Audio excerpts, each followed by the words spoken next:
Welcome to this new episode of Simply Explained. Today I will talk about Web3. Web3 is a buzzword right now. It is mentioned when we talk about the Internet of the future. But why is it different from the Internet we have now? In any case, it is clear that these technological developments could drastically change the way we behave and interact online. So if you are struggling to keep up with the technological developments because you are too busy or can't really find a reliable and understandable source for this kind of information, keep watching. Are you looking for your one-stop shop to learn in understandable language about new technology? Then hit the subscribe button below for more free videos, so you don't miss out on all the free new videos I will be creating for you.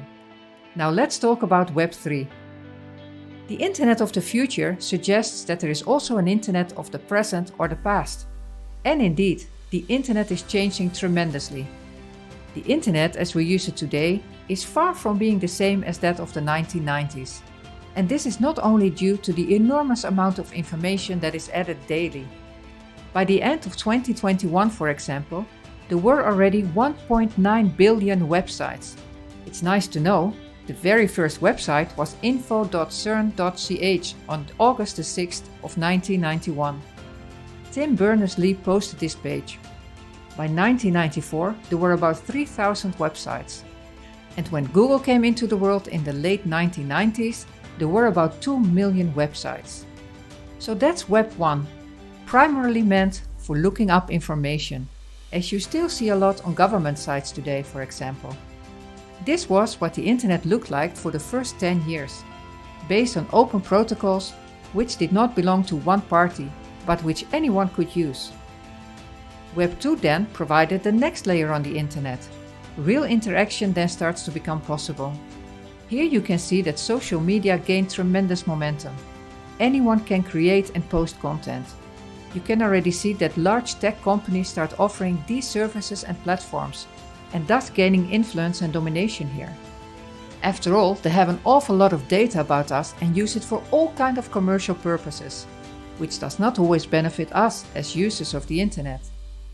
Web 2 is where we are now. Web 3 has everything to do with creating a decentralized Internet, an Internet that is no longer ruled by a few large parties offering platforms and thus owning your data. With Web 3, you are co-creator and therefore owner of your own data. Self-sovereign identity is used for this. We will get into that in another episode of Simply Explained.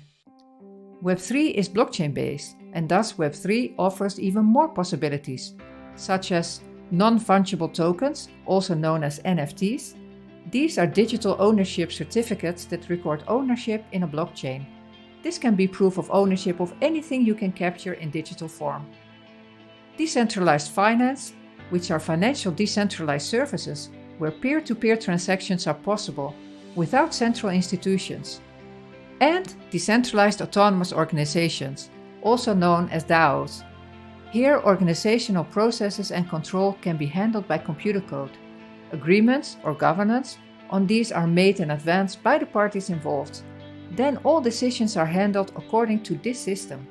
And participants can submit proposals for projects, and DAO participants can vote on issues. Fully automated and transparent. Are you struggling to grasp the concept of blockchain?